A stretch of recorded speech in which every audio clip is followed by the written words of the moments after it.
Hey, Mommies and Sea Daddies. I am excited to announce the brand new Boooo Diaries book club and Patreon page. Members will get free PDF downloads of the historical books I'm reading for episode prep, like Dr. Fred Cook's personal journals from the Belgica expedition, or a rare 1700s book on pirate captures, including the infamous Anne Bonny. In addition, members can look forward to bonus episodes, exclusive content, sneak peeks into upcoming episodes, Q&A sessions and live streams, polls and episode input, merchandise discounts, personalized shoutouts, and a private chat room. Membership is only $4.99 a month. You'll not only be supporting the coffee addiction that fuels my late night research sessions, but with my ADHD, it helps keep me on track and accountable. You can find the Patreon link in the show notes or just search for Boooo Diaries on Patreon. Thank you.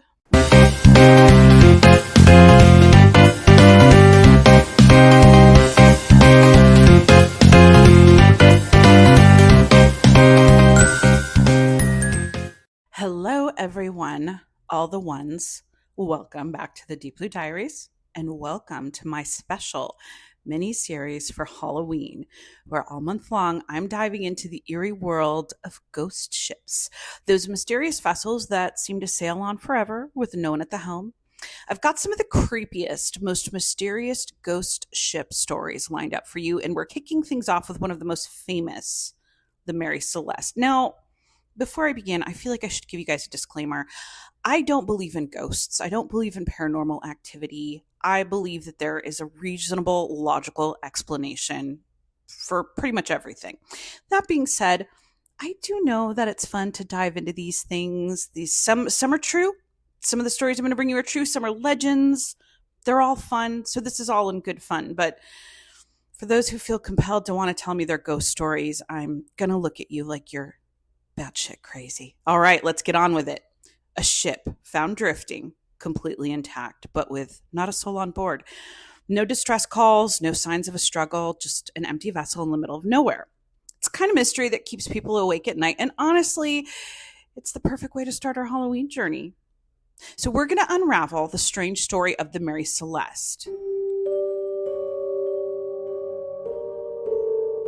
Starting from its cursed beginnings all the way to the eerie discovery by the crew of another ship, the ship De Gratia. We're going to go over all the theories, some that actually kind of make sense, some that are, again, batshit crazy. Was it pirates? Was it sea monsters? A freak wave? Maybe something even stranger? To this day, the truth is not really within our grasp, but recently some people have gotten a lot closer to some pretty plausible theories. So grab your life vests, turn down the lights, and get ready to set sail into the unknown. Let's get hollow weird. My sources are the Gibraltar Historical Archives on the Dalhousie University Library's website, the documentary The True Story of the Mary Celeste by Anne McGregor, and an article for the Smithsonian Magazine by Jess Bloomberg. So before we begin, let's talk about what ghost ships are. Ghost ships aren't referring to actual ghost vessels that appear and disappear. While those types of stories are certainly part of some of that lore, like Pirates of the Caribbean, a ghost ship is simply an actual ship without a crew. A ship gets abandoned for one reason or another. Maybe the crew jumps overboard. Maybe they get rescued. Maybe they just vanish. But the ship keeps floating, empty and alone. And let's be honest, there's something undeniably eerie about that. For sailors back in the day, the ocean was the ultimate unknown. It was vast, dangerous, barely charted. It was the perfect setting for horror stories and superstitions. Ghost ships came right out of the fear-soaked environment, blending terror, folklore, and actual reality. These tales didn't pop up out of nowhere. They were built from real dangers of the sea, surrounded by nothing but endless water, and then suddenly stumbling across a ship with no one on board. Deafening silence, and of course your mind's going to start racing. What the hell happened here? So in maritime lore, ghost ships are like death's calling card. They're cursed, carrying the souls of lost sailors doomed to sail on forever. For sailors, seeing one, it wasn't just a creepy thing. It was actually pretty fucking terrible. Think death, shipwrecks, and bad storms ahead. So the sight of an empty ship drifting through the mist has become a classic bone-chilling symbol of sea legends. These ships, aimlessly floating with no crew, were a harsh reminder of how big and powerful the ocean is and how small we really are against it. One of my favorite examples, for instance, is the tale of the Octavius. The Octavius is one of the oldest ghost ship stories out there. So it's 1775, and a whaling ship stumbles on the Octavius, frozen in Arctic ice. Inside, the whole crew is frozen solid, stuck in their posts like death just kind of paused their day. The story goes that they were trying to get through the Northwest Passage, which back then was kind of a reckless move. The Arctic, brutally cold, wasn't the place to push your luck, and the Octavius went for it anyways. So it got stuck in the ice for 13 years, so the legend says, with the crew dying from the cold. The whole frozen in time scene fed right into ghost ship lore, ships forever caught in a tragic moment, proving that even the toughest sailors aren't any match for nature's icy grip. Allegedly, the captain was still holding his logbook. Sailors were frozen mid-task. It's a brutal snapshot of how unforgiving the sea can be. Because listen, the ocean doesn't give a shit about you and your plans. If it wants to take you, it'll take you. The Octavius story is so creepy, and it's inspired a ton of other tales and even a few reckless adventurers who've tried to find the ship. But the ocean, being the mysterious beast that she is, she keeps her secrets close. The Octavius has never shown up again, but its legend sticks around, reminding us that some places just aren't meant for people to mess with. Looking at you, archaeologists who insist on opening 2,000-year-old black granite sarcophaguses. Even today, ghost ships are still a thing. For example, the Kaz 2, it was found drifting off the coast of Australia in 2006. The catamaran looked totally normal. Food on the table, sails up, engine running, but the crew? Gone. They searched everywhere, but no one ever found them, and there's no solid evidence that explained what went down. Was it a rogue wave, sudden storm? No one knows. The Cast 2 is proof that even with GPS and satellite phones, the ocean can still make people vanish without a trace, like you owed it fucking money. The creepiest part about the Cast 2 is how normal everything looked. It was like the crew just stepped out for a second, peaced out, they'll be right back, but they never came back. Like when your dad went for milk. There are tons of theories. Maybe they fell overboard one by one. Maybe something more sinister went down. We still have no idea. It's really fucking creepy. So let's get on to the Mary Celeste. There's few ghost ship stories more famous than the Mary Celeste. And in my series, I'm going to do a few lesser known ones, but I felt like let's kick it off right. So originally launched as the Amazon in 1861, this ship was cursed with bad luck from the start. The first captain died suddenly of pneumonia on the maiden voyage, and after that, it just kept getting into trouble. Collisions, getting grounded in storms, you name it. So in 1869, she got sold and renamed as the Mary Celeste, thinking maybe the new name could shake the vibes, like when you get dumped and decide to cut bangs. The banks don't stop you from making bad decisions, and neither did Mary Celeste's new name. By 1872, the Mary Celeste was under the command of Captain Benjamin Briggs, a well-respected, deeply religious guy. On November 7th, 1872, Briggs set sail from New York to Genoa, Italy with his wife Sarah, their 2-year-old daughter Sophia, their son Arthur, and a crew of 7 men. They were hauling over 1,700 barrels of industrial alcohol. It should have been a routine trip across the Atlantic, but the Mary Celeste never made it. On December 5th, 1872, the British brig De Gratia came across the Mary Celeste drifting about 400 miles east of the Azores. Captain David Morehouse, who had left New York a week after the Mary Celeste, recognized the ship right away and knew that something was obviously off. She was just drifting, sails half set but flapping in the wind, no signs of distress, and no one on deck. Morehouse sent a boarding party to check it out, and what they found was just straight up eerie. The Mary Celeste was in great shape. No damage to the hull or rigging. The cargo of alcohol was untouched, and the crew's personal stuff was still neatly packed. There was enough food and water for 6 months, and the logbook was up to date. But the lifeboat was gone, and the crew had completely vanished. The empty ship, with no clue as to where the crew had gone, freaked out the sailors from the De Gratia. How could a solid captain like Briggs just abandon a ship that was in perfect condition? The whole scene gave everyone an uneasy feeling that stuck with them. So the De Gratia towed the Mary Celeste to Gibraltar, and a formal investigation kicked off right away. The authorities were eager to figure out what happened. Maybe maybe a little too eager. The salvage hearings were headed by the Attorney General of Gibraltar, and I found the original transcripts from those hearings and I put them in the Patreon to read. It's really cool. So the Attorney General of Gibraltar was Frederick Su Flood, and he didn't have the best reputation. He could be pretty dramatic. He was a gambler with, it sounds like, a lot of debts, and from all accounts, this guy was straight up dirty. But he latched onto this case and couldn't let it go, which sounds like a good thing, but given the corrupt reputation of Su Flood, it wasn't necessarily great. So he ordered a full inspection of the Mary Celeste, looking for any signs of violence, foul play. They even took apart parts of the ship, hoping to find evidence that maybe was hidden. But there was nothing. No blood stains, no signs of a struggle, no damage that suggested a fight. The ship was in good condition, and the cargo was mostly intact, minus a few barrels of the denatured alcohol that people think were probably just leaking. Still, Su Flood wasn't satisfied. The investigation dragged on, with Su Flood trying to pin anything, on fucking Captain Morehouse and the crew of the Dei Gratia. He thought maybe they'd found the Mary Celeste, killed everyone on board, and tried to cover it up to claim the salvage reward. But there was zero evidence to support this theory, and eventually the case against Morehouse fell apart. In the end, the salvage court awarded the Dei Gratia crew a payment, but it was much lower than expected, probably because of all the suspicion stirred up by Su Flood.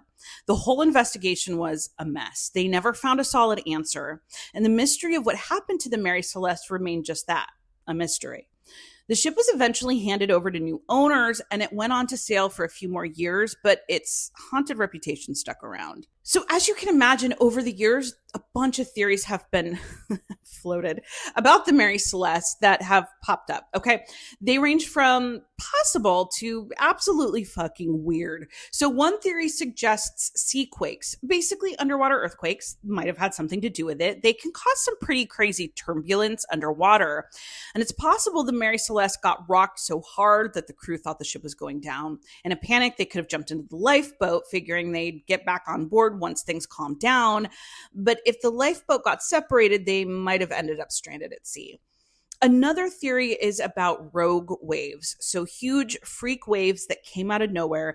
Some folks think maybe one of these waves hit the Mary Celeste, flooded the deck, and freaked out the crew enough to abandon ship. The ship itself could have survived while the crew got tossed overboard or stranded in the lifeboat. Then there's these ideas like freak weather events, a water spout, some kind of sudden illness.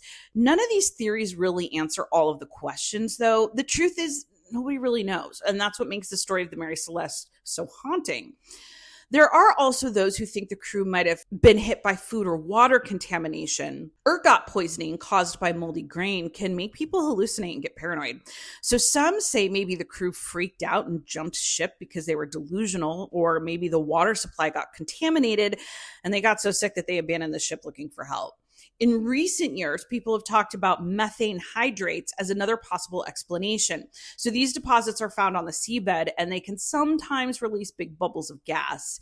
If the Mary Celeste sailed through an area where that happened, it might have caused the ship to lose buoyancy for a bit, making the crew think it was about to sink. It sounds wild, but stranger things have happened.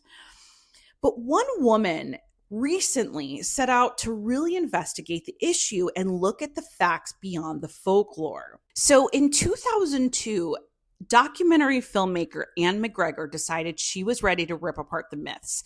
She said there was so much nonsense out there about this legend, I had to uncover the truth. With 4 prior documentaries under her belt, like the Hindenburg disaster, McGregor had already laid down the forensic gauntlet of historical mysteries. Historic cases have their limits, she said, but with cutting-edge technology, you can flip the script. So for her documentary, she kicked it off by dissecting what didn't happen. Sea monsters, obviously, no, that didn't happen. The ship was intact, the cargo was on board, so that rules out pirates. One theory suggested that crew members got wasted on the ship's alcohol and staged a mutiny. But after actually speaking with the descendants of these crew members, McGregor laughed that off. Another idea was that alcohol fumes ignited in the Azores heat and blew the hatch, spooking the crew into jumping ship. But McGregor points out the hatch was secure and no fumes were detected when the boarding party arrived. Sure, 9 of the 1,700 barrels were empty, but the 9 barrels that were empty were the only ones that were made of red oak, which is known to leak. So after nailing down what didn't happen, McGregor shifted gears to what might have happened. A captain doesn't just toss a ship aside in open waters, unless Captain Briggs did. If so, what drove him to that edge? The Mary Celeste was seaworthy. In fact, Phil Richardson, he is a physical oceanographer at Woods Hole, and he teamed up with McGregor for this documentary. And as he pointed out, the Mary Celeste wasn't flooded or trashed. The Discovery crew sailed it. It was in great shape. So McGregor dug into Briggs's backstory in his hometown Marion, Massachusetts, interviewing his family. She found him to be a seasoned pro. He was respected in shipping. There was never a question of him being reckless, she noted right in her documentary. So did Briggs have a legit reason to abandon ship? She figured if she pinpointed where he and the crew made their exit, she could unravel the mystery. So from the Mary Celeste's log slate, she learned that the ship was 6 miles from Santa Maria Islands on November 25th and 400 miles east by December 5th. So McGregor tasked Richardson to trace the ship's drift using ocean data. Richardson needed water temps, wind speeds, and directions, which McGregor pulled from the International Comprehensive Ocean Atmosphere Dataset, a goldmine of marine data. Together, they established that the Mary Celeste could have drifted on its own from its logged location. It basically just sailed itself. So McGregor then pondered, would a captain really abandon ships so close to land? With Santa Maria being the last land for hundreds of miles, she hypothesized that the Mary Celeste was likely abandoned the morning of November 25th after the last log entry. But why? McGregor actually found gold in Su Flood's notes, which mentioned nothing unusual until the last 5 days, prompting him to transcribe the ship's log from that point. Unfortunately, the original log was lost in 1885, making those notes crucial for plotting the ship's course. They reevaluated the logged positions against the data and came to a chilling conclusion. Briggs was actually 120 miles off from where he thought he was, thanks to a faulty chronometer. By his calculations, he should have spotted land 3 days earlier. One more nugget from Su Flood's notes. The day before reaching the Azores, Briggs altered course, heading north of Santa Maria, perhaps looking for refuge. The night before the last log entry, the Mary Celeste battled rough seas with winds over 35 knots. Yet, McGregor reasoned that bad weather and a faulty clock wouldn't drive an experienced captain to abandon ship. Was something else at play? She discovered the Mary Celeste had recently carried coal, and the ship's overhaul could have left coal dust and debris clogging the pumps. That would explain the disassembled pump found on board. Without a functioning pump, Briggs couldn't gauge how much seawater was flooding his hull. So, with rough seas, a malfunctioning chronometer, and a newly sighted landmass, McGregor theorized that Briggs might have issued the order to abandon ship. And McGregor isn't the only one to dive deep into this mystery. Recently, UCL professor Andrea Sella took a crack at the mystery by detonating an explosion on a replica of the Mary Celeste. Using butane to simulate denatured alcohol, he found that a crew member's smoking pipe could have accidentally sparked a fireball that shot up through the hatch. And here's the thing. The explosion left no burn marks. And although it left no burn marks, it absolutely could have thrown everything into chaos, prompting the crew to evacuate. But still, none of this explains where the entire crew ended up. Did they drift away and starve? Did they stumble upon an uncharted island and start fresh? Nearly 150 years later, the fate of the crew is still a puzzle waiting to be solved. So here we are at the end of our journey with the Mary Celeste. For over 150 years, people have been scratching their heads and coming up with theories, digging for clues. But the truth is, the ocean has its secrets, and sometimes it just doesn't let them go. Thanks for joining me on this deep dive into the strange and mysterious world of the Mary Celeste. Who knows? Maybe someday someone will find that missing piece of puzzles, but until then, it's just one more story that the ocean has swallowed whole. Stay curious, keep exploring, and remember, the ocean doesn't give it up easily, but you feel free to. Thank you for listening. I'm your host, Jess. While I do spout fictional nonsense about the sea on my social media channels for entertainment purposes, I do put a lot of research into my podcast episodes. That being said, I'm an enthusiast, not an expert. If you are an expert, I welcome additional commentary or corrections. You can email me at deepbluediariespod@gmail.com. You can